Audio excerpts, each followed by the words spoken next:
ঠিক আছে? জি, আপনি শুরু করেন স্যার, হয়ে গেছে। আচ্ছা, ওকে। আচ্ছা, আজকের টপিক হচ্ছে এই development of the fetus. Fetus সম্পর্কে জানবো। আর অ্যাকচুয়ালি টাইম হচ্ছে 12টা 20 পর্যন্ত। একটু আগে 5 মিনিট আগে একটু আমাকে ইনফর্ম নক করে সরো। ওকে? তো ফিটাস যেটা period from the beginning of the 9th week to birth, এটা হচ্ছে ফিটাল পিরিয়ড। তার আগে আমরা জেনেছিলাম হচ্ছে এমব্রায়োনিক পিরিয়ড। তো এই ফিটাল পিরিয়ডে আমরা যে চেঞ্জ গুলো পাই ফিটাসের মধ্যে বা কি ধরনের ফিটাস আসতে পারে এই সম্পর্কে আমি বলবো। সো দিস ফিটাল পিরিয়ড যদি যাই is characterized by maturation of tissues and organ and rapid growth of the body। তাহলে এই সময় একটা ফিটাসের মধ্যে তার টিস্যু তারপরে হচ্ছে অর্গানটা অলরেডি ফর্ম হয়ে থাকে থার্ড উইকে, সেটা ম্যাচিউর ফর্মে যায়। আর ওর বডিটা কি করে লেংথে বাড়ে আর ওয়েট নেয়। So this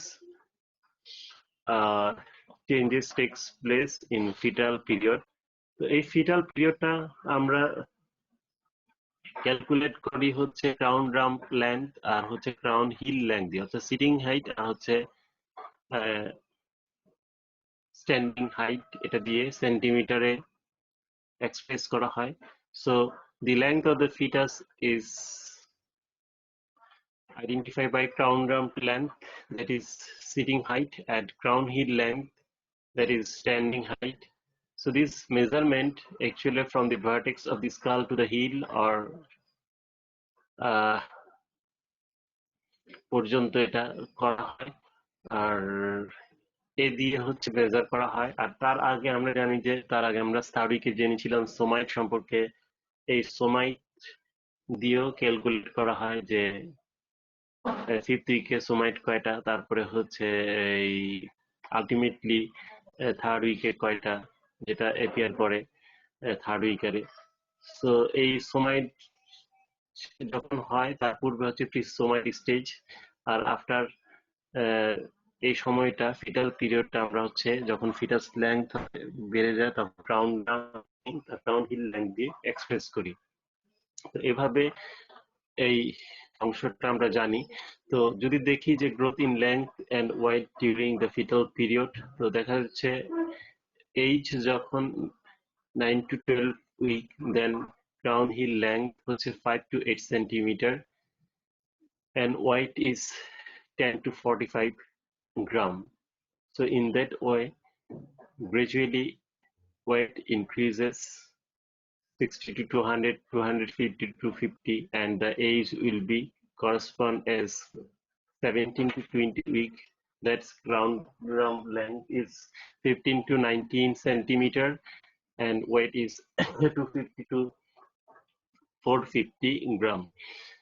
And ultimately at term position, that is 37 to 38 week of development, the ground rump length is 35 to 35 6 centimeter R weight হচ্ছে 3000 to 3.4 kg, আচ্ছা 3400 গ্রাম। সো এভাবে ওয়েটটা বাড়ে। তো এটা দিয়ে শর্ট নোট দেয়া হয় অনেক, আসে রিটেনে যে এই ক্রাউন হিল লেংথ অথবা ক্রাউন রাউন্ড লেংথ দিয়ে। তো জাস্ট এই পজিশন এই কথাগুলো লিখে দিতে হবে যে, আর এই টেবিলটা ইউজ করতে হবে যে যদি আসে, খুব বেশি কথা না। আর যখন ফিটাসটা এভাবে বড় হতে থাকে তখন কিছু সময় আছে, ওই সময়টা হচ্ছে খুব ইম্পর্টেন্ট, যখন লেংথে বাচ্চাটা বাড়ে তখন, যেটা হচ্ছে striking during the third and fourth fifth month. তো এই সময়টা খুব ইম্পর্টেন্ট। যে কেন ইম্পর্টেন্ট? কারণ এই সময় বাচ্চার এই ডেভেলপমেন্টটা হতে থাকে। So growth in length. হ্যাঁ, সবাই শুনতে পাচ্ছ? সবাই জি স্যার, শোনা জি যায়। স্যার। বোঝা যাচ্ছে? এই স্লাইডটা শো স্লাইড শোটা বোঝা যাচ্ছে? Striking month. জি স্যার। জি জি স্যার, স্যার। দেখা যায় স্যার। আচ্ছা, তো এখানে এই তো লেংথে বাড়ে হচ্ছে থার্ড, ফোর্থ আর ফিফথ মান্থে। তো ওই সময়টা সম্পর্কেও একটা ফিটাস সম্পর্কে যদি আসে যে ডিসক্রাইব করো fourth third month of a foetus, তারপর fourth month of a foetus, fifth month, তো ইন্ডিভিজুয়ালি এই মান্থগুলো ইম্পর্টেন্ট। আর ওয়েটটা গেইন হয় হচ্ছে লাস্ট 2 মান্থ অফ জেস্টেশন। তো ওই সময়টা স্ট্রাইকিং একটা time. So these are the months, striking month, so you have to know about that. Next হচ্ছে ল্যাং প্রেগনেন্সি হচ্ছে আমরা জানি এভাবে কনসিডার হয়। আর একবার মোর একুটে হচ্ছে ফার্টিলাইজেশন থেকে হচ্ছে 38 উইকস, দ্যাট ইজ 260 days। হ্যাঁ, তো এটাকে যখন এটা ইম্পর্টেন্ট কেন, এটাকে তিনটে ট্রাইমিস্টারে ভাগ করা হয়, তিনটা ভাগে ভাগ করা হয়। এই সেই ভাগটা ইম্পর্টেন্ট, সেটা আমরা জানবো কেন ইম্পর্টেন্ট। তারপরে যদি দেখি যে বাচ্চাটা যখন আস্তে আস্তে বড় হতে থাকে তখন তার হেড সার্কামফারেন্স, যেটা হেডটা গ্রাজুয়ালি স্লো ডাউন হয়। Slow down in growth of the head in relation to the rest of body. এটা যদি দেখি তাহলে এই ছবিটা খুব ইম্পর্টেন্ট। এটা শিখে ফেলতে হবে যে third month, fifth month and at birth. তো এখানে কি দেখা যাচ্ছে, যেমন এট বার্থ থার্ড মান্থে যে ভার্টেক্স থেকে শুরু করে এই যে ইন বিটুইন বাটক, the length is crown rump length. এই লেংথে আমরা দেখতে পাচ্ছি যে head is half of the total rest of the body. তাহলে টোটাল বডির যতটুকু ঠিক আছে, তার মধ্যে হাফ হচ্ছে হেডটা নিচ্ছে আর হাফ হচ্ছে রেস্ট অফ দ্য বডি নিচ্ছে। কিন্তু গ্রাজুয়ালি যখন বড় হচ্ছে ফিফথ মান্থে দেখা যাচ্ছে এই অংশটা হচ্ছে 1/3। যখন জন্মের কাছাকাছি 38 উইক আসলো তখন ওর হেডটা হচ্ছে 1/4 in relation to the rest of the body, it's a 1/4 part of the body. So এভাবে এটা আসে।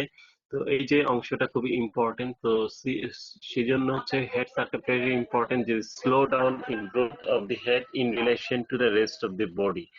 ঠিক আছে, তো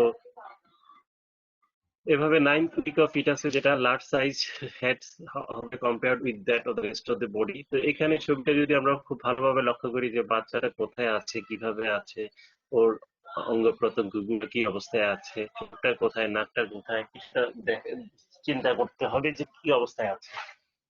তো এখানে যেটা দেখা যাচ্ছে যে এই হচ্ছে প্লাসেন্টার পার্ট অংশগুলো দেখা যাচ্ছে, এটা ফিটাল পার্ট, ওইটা ম্যাটার্নাল পার্ট। অ্যামনিওটিক ফ্লুইডের মধ্যে বাচ্চাটা ভাসছে, এটা কোরিনিক যে স্যাকের মধ্যে দেখা যাচ্ছে, এটা ইয়াক স্যাক। এভাবে আম্বিলিকাল কর্ড আছে, চোখগুলা দেখা যাচ্ছে। ইনিশিয়ালি এই যে চোখগুলো আসলে নর্মাল পজিশনে থাকে না, আর মিডিয়ালি আসবে। কানগুলো তার নিজস্ব পজিশন আসবে। আপার লিম, এটা আপার লিম, লোয়ার লিম ওই সময় ওরকম ডেভেলপ হয় নাই। ঠিক আছে, তো এভাবে সারফেস গুলো দেখা যায়। আর ওইটার সম্পর্কে খুব ডিটেলস আমি ইনিশিয়ালি যাচ্ছি না। তো এখানে থার্ড মান্থে যদি আমরা দেখি যে থার্ড মান্থে কি কি চেঞ্জ গুলো আসে, তাহলে থার্ড মান্থে দেখা যাচ্ছে যে ফেসটা মোর হিউম্যান লুকিং হয়। তারপরে হচ্ছে এর ইয়ার গুলা নর্মাল পজিশনে আসে, চোখগুলো মিডিয়া ল্যাটারাল টু মিডিয়ায় আসে। তারপরে হচ্ছে লিম্বের প্রপার ডেভেলপমেন্টটা হয় মোটামুটি দেখা যায়। তো এভাবে যে 12th উইক, দ্যাট ইজ 3 মান্থটা খুব ইম্পর্টেন্ট। এখানে জেনিটাল গুলা আসে, জেনিটালিয়া গুলা আসে। তো এভাবে ডেভেলপমেন্টটা খুব ইম্পর্টেন্ট এই সময়টা। তো এই যে থার্ড মান্থ, এই থার্ড মান্থের এই অংশটা যদি আসে, তাহলে এখানে আরেকটা কথা হচ্ছে যে এখানে অসিফিকেশন সেন্টার জেনিটাল রিফ্লেক্স অ্যাক্টিভিটির সাথে সাথে একটা ফিজিওলজিক্যাল হার্নিয়েশনটা আসে, যেটাকে অম্ফোলিসিল বলা হয়। আমরা যদি আম্বিলিকাল কর্ডটা দেখি, ওর শুরুর দিকে দেখা যাচ্ছে যে আম্বিলিকাল যে অ্যাটাচমেন্টটা থাকে ফিটাসের সাথে, ওইখানে একটু সয়েল থাকে, আমরা দেখবো ওইখানে এই হার্নিয়েশনটা বোঝা যায়। যেটা আবার যেটা 6 উইকে এপিয়ার করে, কিন্তু আবার 12 উইকে গিয়ে এটা আবার কি হয়ে যায়, চলে যায়। So internal intestinal loop cause the large swelling, that is herniation in the umbilical cord, but by the 12th week, that is 3 months, the loop have withdrawn into the abdominal cavity. তো এইভাবে এটা withdraw হয়ে যায়। So এখানে দেখতে পাচ্ছি যে 12 উইকের বাচ্চার মধ্যে যেটা 6 উইকে এই সোয়েলিংটা দেখা যাচ্ছে, এটা এই আম্বিলিক্যাল কর্ডের এই অংশের মধ্যে একটা সোয়েলিং দেখা যাচ্ছে, পরে এটা চলে যায় আর কি। এটা ফিজিওলজিক্যাল হার্নিয়েশন, এটা হচ্ছে ইম্পর্টেন্ট, এটা আসে আর যায়। সো এটা রিটেনে ইম্পর্টেন্ট, কি কি হার্নিয়া আছে অলরেডি জানো ফিটাসের মধ্যে, তাহলে এই ধরনের আম্বিলিক্যাল হার্নিয়াটা এটা কমন হয় আর কি। তারপরে হচ্ছে এভাবে 3 মাসের একটা বাচ্চা আমরা যদি দেখি, এই হাত পা গুলো এভাবে ডেভেলপ করে এবং টোটাল ডেভেলপমেন্টের যে এক্সটার্নাল ফিচারটা সেটা এই সময় বোঝা যায়। আর during 4th and 5th month the fetus lengthen rapidly মানে হচ্ছে 4th and 5th month-এ, and at the end of the first half of intrauterine life, এটাকে আমি বলছিলাম যে ফার্স্ট হাফ, এটাতে এখানে কি হয়, its crown drum length is approximately 15 centimeter and about the half of the total length of the newborn. ঠিক আছে, 15 সেন্টিমিটার। তাহলে the weight of the fetus increases little during this period and by the end of the 5th month still less than 500 gram, that is আমরা জেনেছিলাম যে 450 পর্যন্ত আসে। তারপরে the fetus is covered with a fine hair, ওই সময় বাচ্চার স্কিনের মধ্যে একটা ফাইন ছোট ছোট একটা হেয়ার থাকে, ফাইন হেয়ার যেটাকে বলে lanugo hair.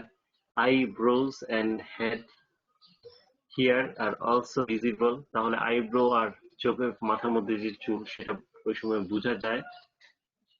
R during 5th month movement of the fetus can be felt by mother, তাহলে বাচ্চার নড়াচড়া মা বুঝতে পারে হচ্ছে কবে, 5th মান্থে। তো এই সময়টা খুব ইম্পর্টেন্ট, 5th মান্থ। তো 4th and 5th মান্থ তাহলে যেটা বলেছিলাম যে এই সময় বাচ্চার লেন্থটা র্যাপিডলি বাড়তে থাকে। তো এইভাবে একটা বাচ্চা সেটা ওয়েটটা এরকম করসপন্ড করে। আর 5th month movement of the fetus can be felt by the mother.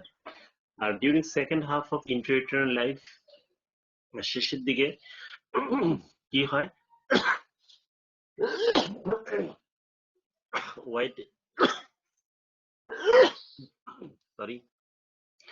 second half of intrauterine life weight increases considerably, particularly during last 2 months.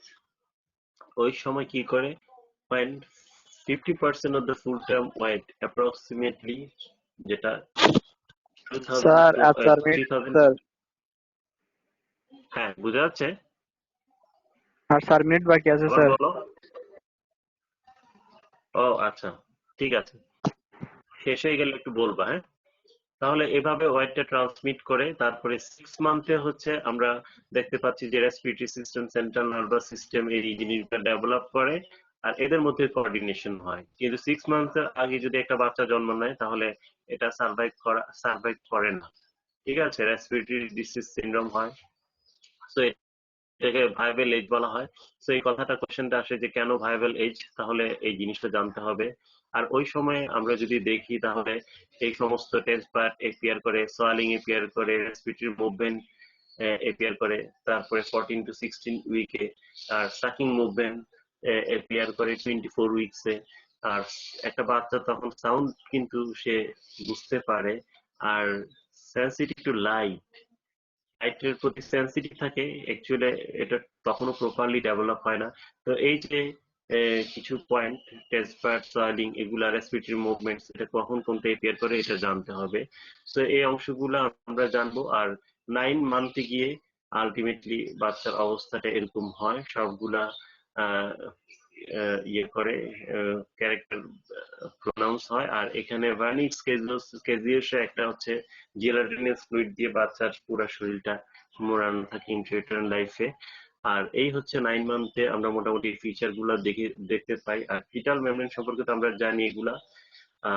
এই আর তোমাদের কি আমাদের সুচি ম্যাডাম কি আমাদের এই ইয়ে পড়াইছেন, টুইন প্রেগনেন্সি তারপর প্লাসেন্টা? জি স্যার। আচ্ছা, তাহলে আজকে এতটুকুই।